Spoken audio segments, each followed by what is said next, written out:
আমাদের সবাই বিএনপি লোক, এর আমরা সবাই নির্যাতিত হয়েছি।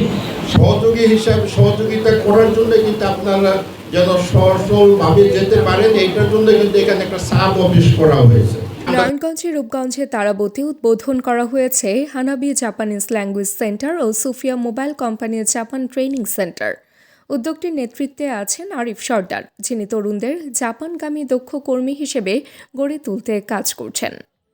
উদ্বোধনী অনুষ্ঠানে প্রধান অতিথি ছিলেন আলমগীর হুসাইন, সভাপতি আরাফাত রহমান কোকো, স্মৃতি সংসদ। বিশেষ অতিথি ছিলেন মোহাম্মদ বাবুল সারেং, সাধারণ সম্পাদক, জাতীয়তাবাদী স্বেচ্ছাসেবক দল। প্রধান অতিথি বলেন, জাপানি ভাষায় স্বল্পমেয়াদী প্রশিক্ষণ নিয়ে তরুণরা সহজেই বিদেশে ভালো কাজের সুযোগ পেতে পারে। এই সেন্টার বেকারত্ব কমাতে বড় ভূমিকা রাখবে। এই উদ্যোগ রূপগঞ্জ ও আশেপাশের তরুণদের জন্য নতুন আশা ও সম্ভাবনার পথ খুলে দিচ্ছে। আজকে এই আয়োজনটা করেছেন বিশেষ করে আরিফ সর্দার, মোহাম্মদ আরিফ সর্দার এখানে আজকে এই স্কুলটি উদ্বোধন করলো।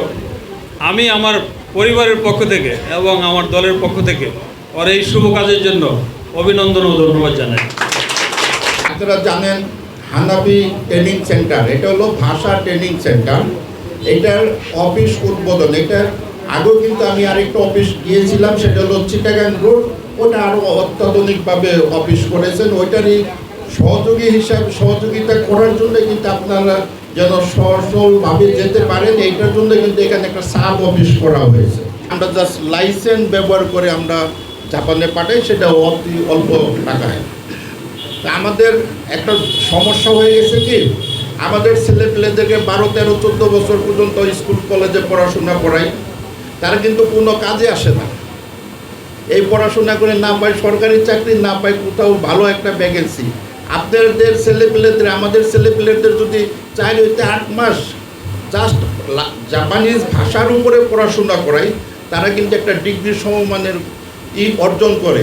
তার কিন্তু জীবন এই কি বলে যে করার জন্য যত রোগ লাগে সেই ইটা পেয়ে যাবে। তাবাসসুম হকানিকা, দৈনিক আজকের বাংলা।